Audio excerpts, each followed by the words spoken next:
"You seeing this wind wrong, Gunny." The words cut clean through the heat, like a blade no one expected to feel.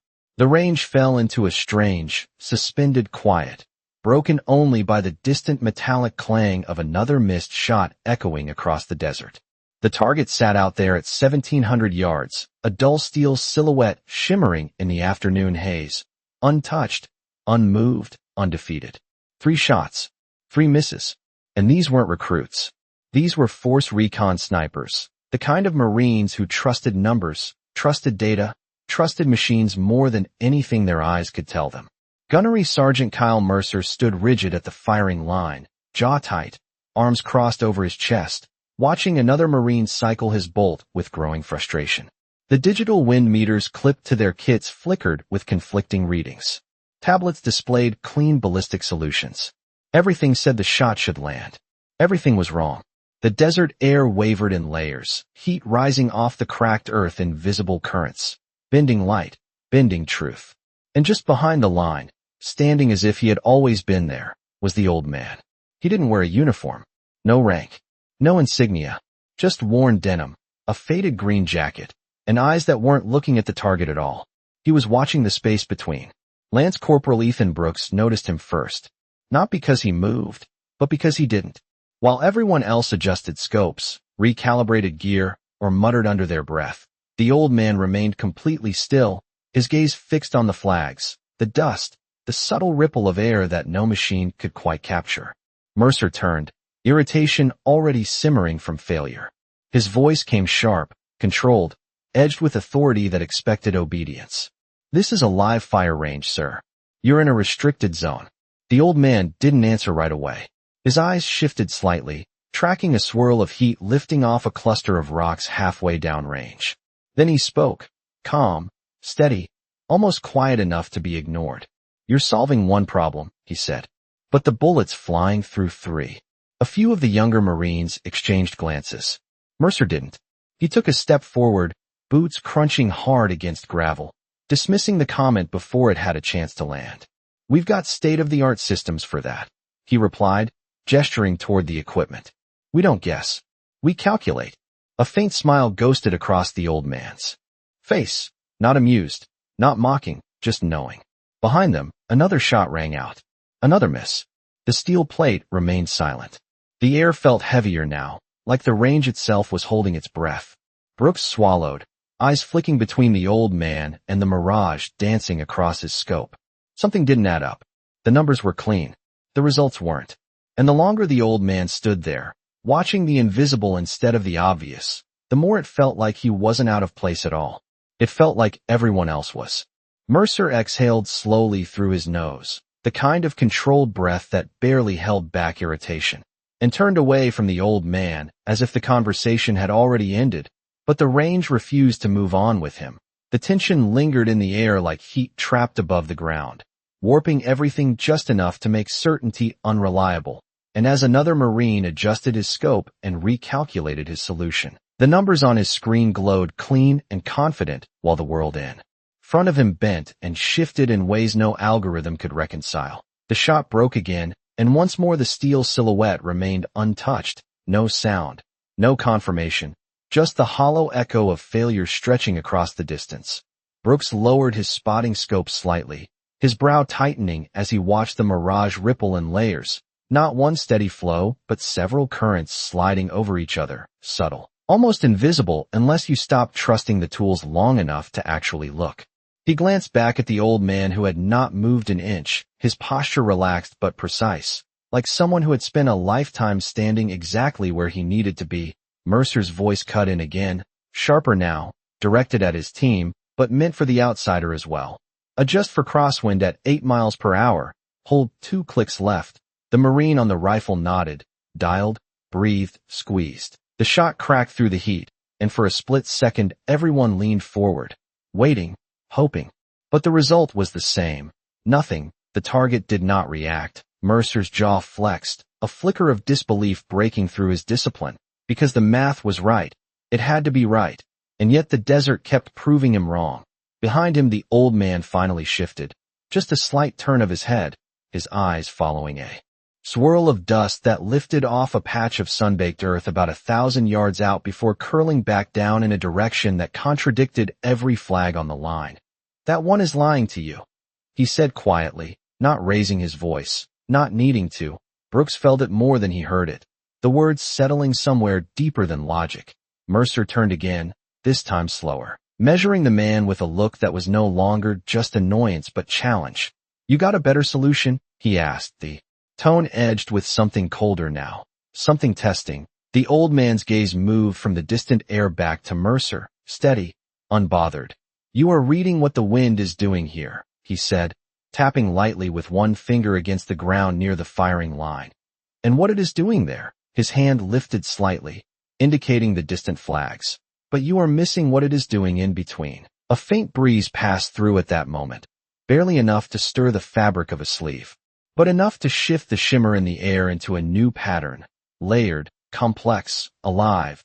Brooks felt a chill that had nothing to do with temperature. Mercer let out a short, humorless breath. "We are not guessing out here," he replied, but the certainty in his voice had thinned, just slightly, just enough to be noticed. The old man nodded once, not arguing, just observing. "No," he said. "You are trusting something that cannot see everything." Silence followed, not complete, but heavy, filled with the quiet hum of equipment, the distant hiss of wind, and the growing realization that something on this range was being understood by only one man, and it was not the one in command. The silence stretched just long enough to become uncomfortable, the kind that settled into the space between words and made every movement feel louder than it should be. Mercer's eyes narrowed slightly as he studied the old man again, not with dismissal this time, but with the sharp calculation of someone trying to place a variable that did not belong. The Marines along the line shifted subtly, some pretending to focus on their gear, while others glanced sideways, drawn to the tension they could not quite explain. Brooks adjusted his spotting scope again, but his attention was no longer on the target, it was on the air itself. On the way the heat shimmer did not move as one continuous flow, but fractured into layers that drifted in different directions, slow, almost deliberate, like currents beneath a surface no one had thought to question. Mercer finally stepped closer, boots grinding into the gravel with a deliberate weight, stopping just a few feet from the old man.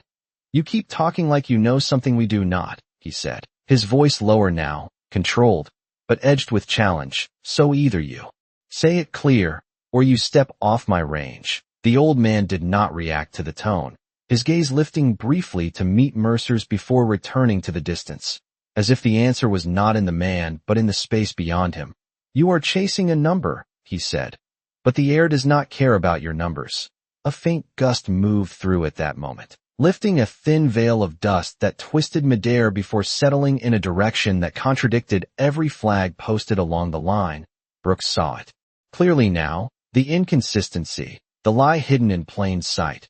One flag pulled left, another barely moving, and somewhere in between the air flowing in a direction none of the instruments were reading. Mercer followed the motion instinctively, his eyes tracking it for a fraction longer than he intended before snapping back, unwilling to concede even that small hesitation.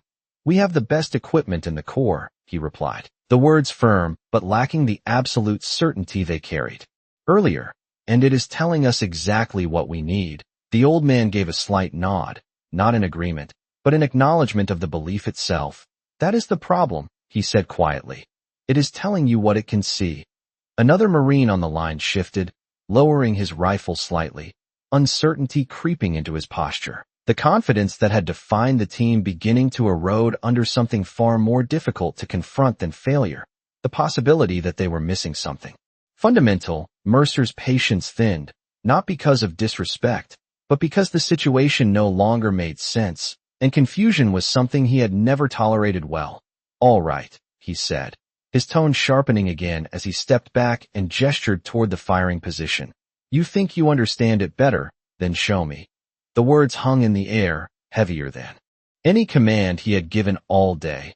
Brooks felt his pulse pick up, not from anticipation of a shot, but from the shift that had just taken place, because this was no longer about a missed target. It was about something deeper, something unspoken. The old man remained still for a moment, as if considering whether the invitation was necessary at all.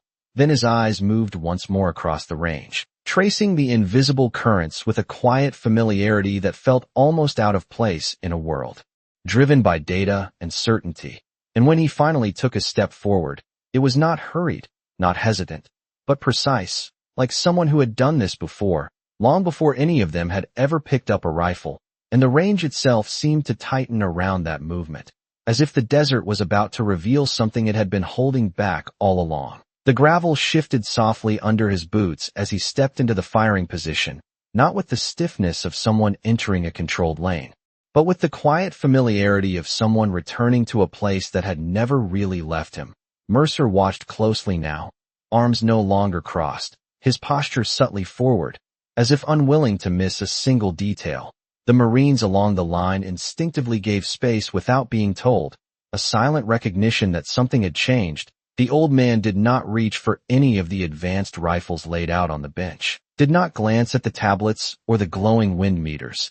Instead, his attention moved to the side, where an older rifle rested against a case, almost forgotten among the modern equipment, its wooden stock worn smooth in places where hands had held it for years, its metal carrying the dull sheen of age rather than polish. Brooks felt a small tightening in his chest as the old man approached it, not because of what it was, but because of how he moved toward it, like it was not just a tool, but something understood, something remembered. Mercer let out a short breath, half disbelief, half challenge. "You are not seriously going to use that," he said, nodding toward the rifle. "That thing belongs in a display case." A few of the younger Marines shifted, some exchanging quick looks, the faintest trace of a smirk returning as the tension tried to resolve itself into something familiar, something they could dismiss. The old man reached down and lifted the rifle with both hands, careful but not fragile, the motion smooth, practiced, the weight settling into his grip as if it had been there all along. He did not answer Mercer immediately. Instead, his fingers traced lightly along the stock, pausing at a deep gouge near the receiver. The mark was jagged, out of place. Not the kind of wear that came from time alone.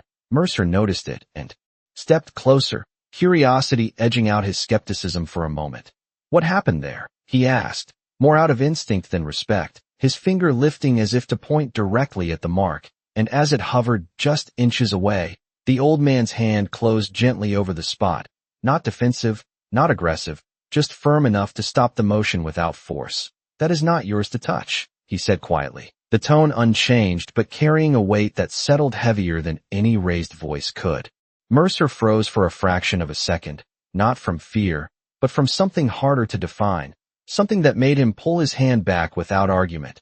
Brooks watched the exchange closely, a subtle shift passing through him as well, the realization that the object in the old man's hands was more than outdated equipment. It was a piece of something that none of them had been trained to recognize. The old man lifted the rifle slightly, checking its balance, his eyes flicking briefly to the horizon, then back to the air in front of him. And for just a moment, the range seemed to fade around him, not physically, but in the way attention narrowed, the sound of distant movement softening, the presence of others becoming secondary to something internal, something remembered. The heat shimmer stretched across the distance, bending the outline of the target.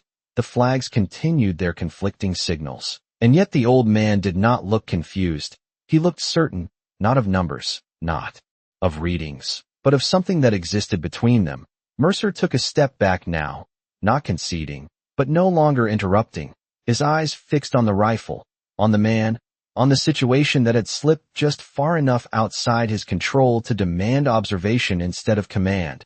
And as the old man settled the butt of the rifle against his shoulder, the range fell into a deeper silence, not imposed, not ordered, but formed naturally, as if every person present understood, without being told, that whatever happened next was not something they had seen before. His finger rested over the gouge for a moment longer, and the desert seemed to fall away without moving at all. The heat still shimmered, the wind still whispered across the cracked earth, but none of it reached him the same way anymore, because the mark beneath his hand was not just a scar in wood, it was a doorway, and on the other side of it the air was thick and wet, heavy with humidity that clung to the skin and turned every breath into effort. The clean horizon of the range dissolved into dense green layers of jungle, leaves broad and dripping. The light fractured into shifting patterns through the canopy above, and the sound was no longer distant steel and quiet murmurs, but the steady pulse of rotor blades somewhere overhead, a rhythm that filled the chest, and never quite left once it settled in. He was younger there, not by a little, but by a lifetime, his hands steadier not because of youth, but because they had not yet learned hesitation. The rifle in his grip was the same, though newer then, the wood darker, the metal less worn, but already familiar, already trusted. The air moved differently in that place, not open and wide, but broken into layers by trees, terrain, and heat rising off the ground in uneven currents. Nothing traveled straight.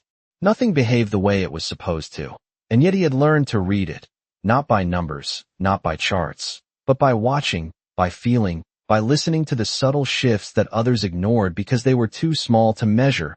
A single leaf trembling when the rest stood still, a faint ripple in the air where the light bent just slightly out of alignment, the way sound carried differently depending on where you stood. Those were the things that mattered, not because they were obvious, but because they were consistent if you knew how to see them.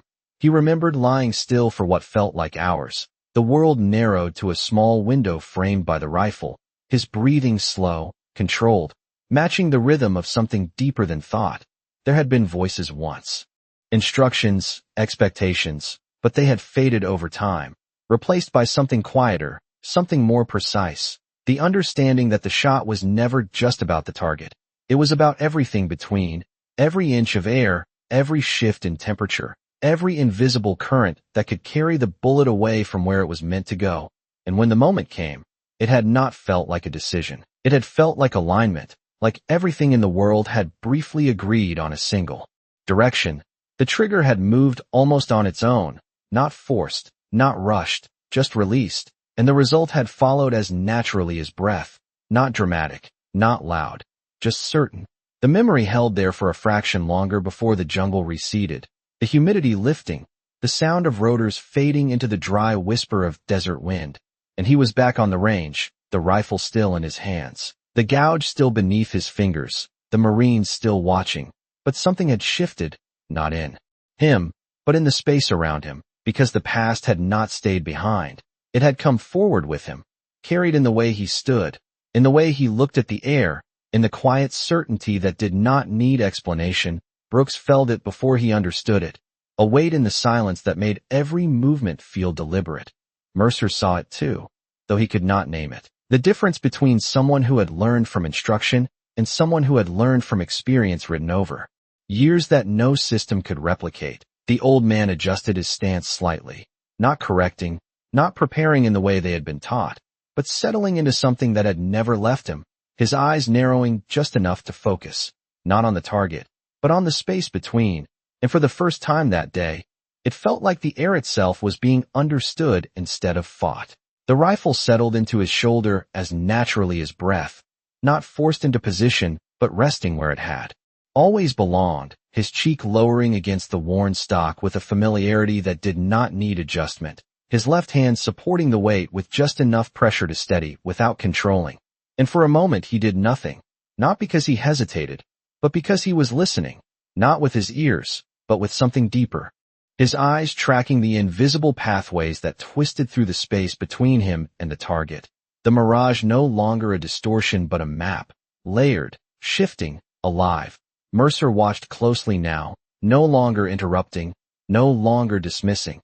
The confidence that had defined him earlier replaced by a focused silence, as if even he understood that speaking now would break something fragile and important. The Marines along the line leaned in slightly without realizing it, drawn not by expectation of success, but by the unfamiliar stillness that had taken hold of the range. The old man inhaled slowly, not a deep breath, just enough to settle his chest, then exhaled halfway and held, his finger resting lightly on the trigger without pressure, his gaze not locked on the steel silhouette, but drifting just off it, reading the space around it instead of the object itself. "There is a surface wind," he said quietly, his voice calm, steady, as if he were explaining something simple, not extraordinary. "You can see it in the flags." His eyes flicked briefly to the markers along the range, That one pushes left, he continued. But halfway down, the heat is rising off those rocks. His focus shifted again, precise, deliberate. That creates a lift, a vertical movement that changes the path. Brooks followed his line of sight, noticing for the first time how the air above the rocks shimmered differently, bending upward before drifting away. And beyond that, the old man said, his voice lowering slightly, the valley pulls it back the other way. The words settled into the silence, not as theory, but as observation. Mercer's jaw tightened slightly, not in resistance, but in concentration. The explanation was simple, almost too simple, but it aligned with something he had felt all day and could not quantify. The old man remained perfectly still, his breathing controlled, his presence anchored, as if he was not adjusting to the environment, but moving with it. The wind shifted again, subtle, almost imperceptible, but his eyes caught it, a slight change in the mirage, a different pattern in the dust, and his body responded without conscious thought. A minute adjustment in angle, a barely noticeable shift in pressure, nothing dramatic, nothing visible to anyone who did not know what to look for.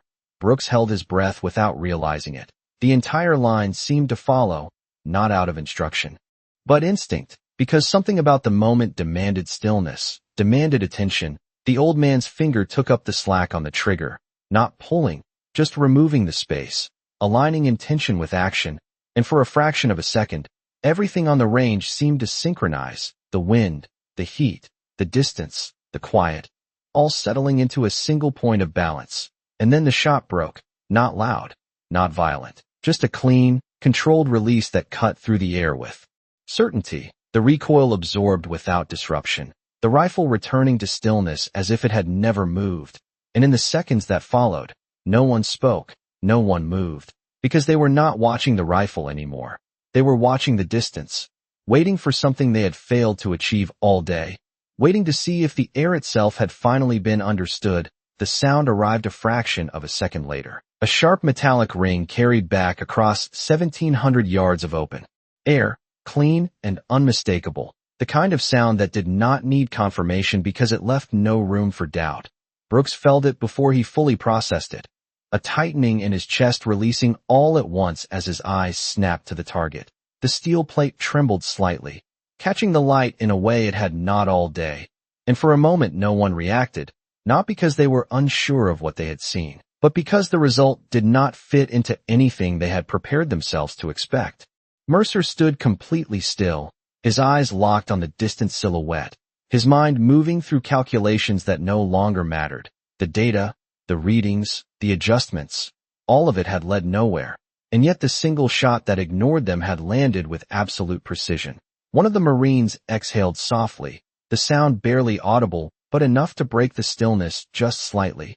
Brooks lowered his spotting scope slowly, his hands steady but his thoughts anything but, because what he had just witnessed was not luck, it was not chance, it was something far more controlled than that, something deliberate. The old man did not move immediately after the shot. He remained in position for a second longer, his eyes still tracing the air, as if confirming what he already knew.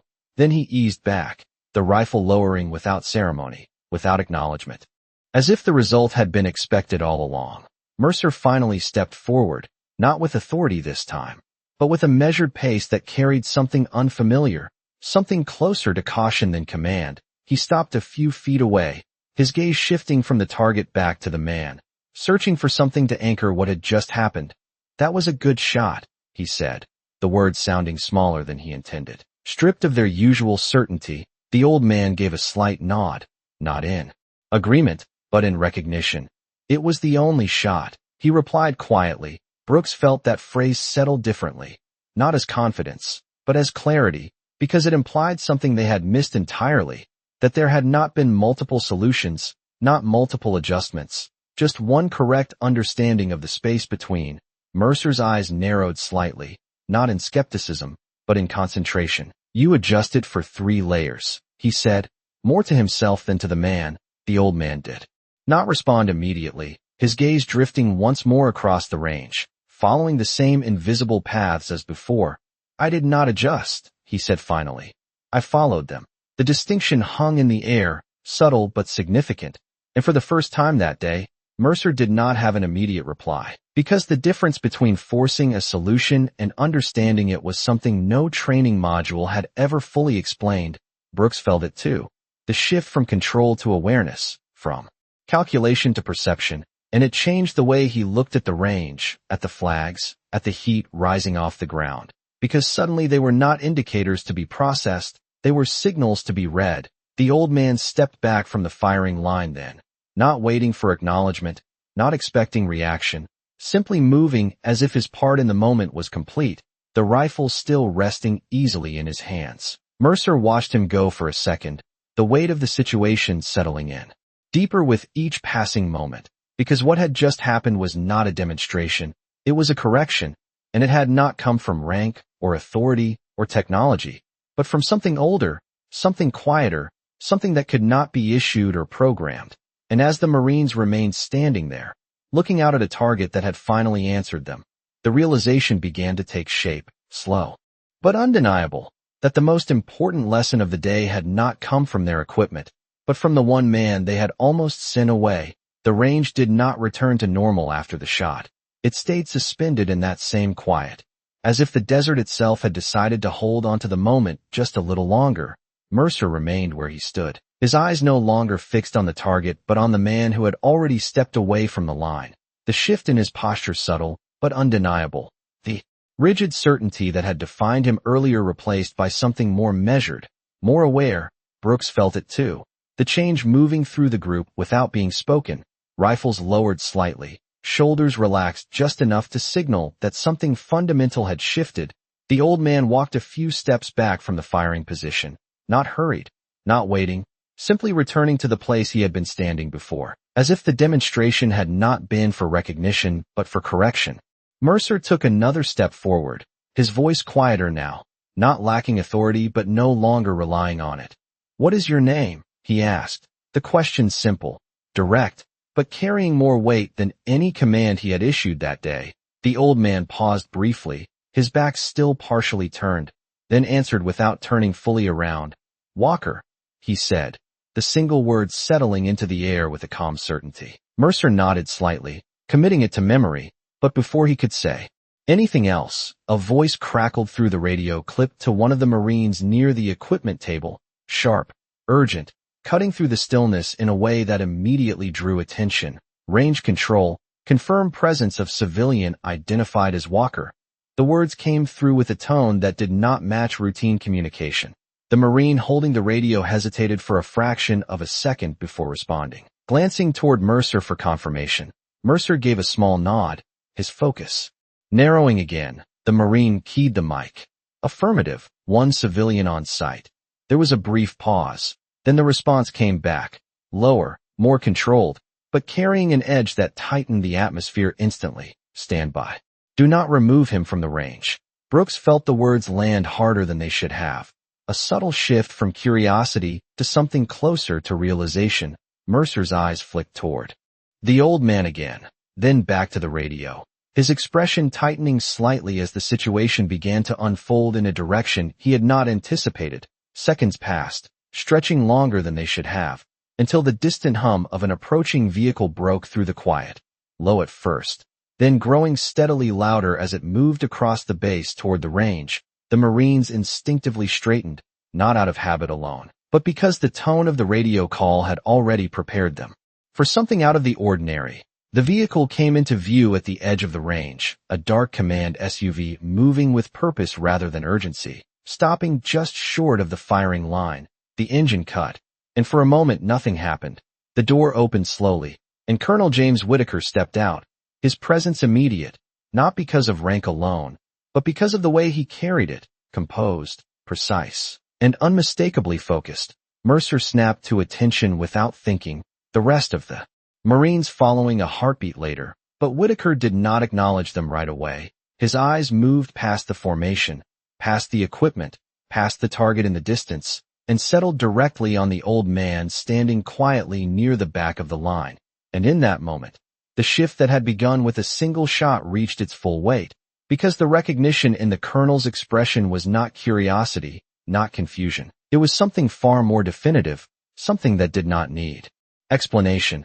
and when he finally spoke, his voice carried across the range with a calm authority that silenced everything else. "You let him stand here," he said, not loudly, but with a precision that cut deeper than volume. "And none of you thought to ask who he was."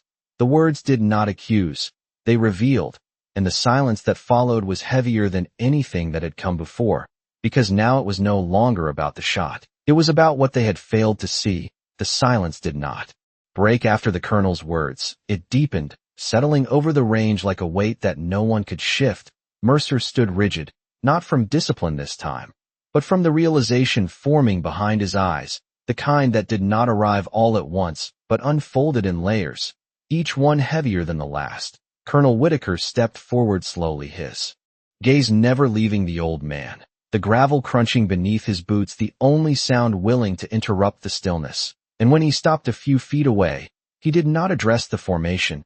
He did not acknowledge rank or protocol. He simply inclined his head slightly, a gesture small in motion but immense in meaning. "Sir," he said, the single word carrying a level of respect that no one on that line had offered before. Brooks felt it immediately, the shift from authority to recognition, from command to acknowledgement. The old man turned just enough to face him, his expression unchanged, calm, steady, as if nothing about the moment required reaction.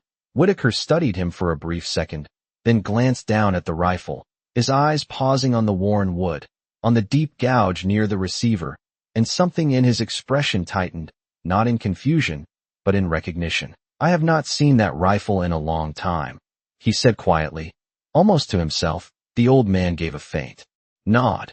"It still works," he replied, the simplicity of the answer carrying more weight than any explanation could have. Mercer's posture shifted slightly, the tension in his shoulders no longer about control, but about understanding what he had nearly dismissed. Whitaker turned his head just enough to address him without breaking the moment. "Gunnery Sergeant," he said, his tone measured. "Do you know who you just asked to leave your range?" Mercer hesitated, not out of fear, but because the answer was already clear in its absence. "No, sir," he admitted, the words firm but stripped of the certainty he had carried earlier. Whitaker nodded once, not in disapproval, but in acknowledgement of the lesson itself. "That is the problem," he said, then looked back at the old man. "Dean Walker trained half the long-range instructors on this base before most of you ever touched a rifle." The words settled across the formation like a line drawn in quiet precision. Brooks felt it fully now, the weight of what had been standing behind them all along. Not a civilian, not an outsider, but a foundation they had never been taught to recognize. Mercer lowered his gaze briefly, not in shame, but in recalibration, the shift from assumption to awareness taking hold. The old man adjusted the rifle slightly in his hands, not preparing to leave, not waiting to stay, simply holding it the way he always had.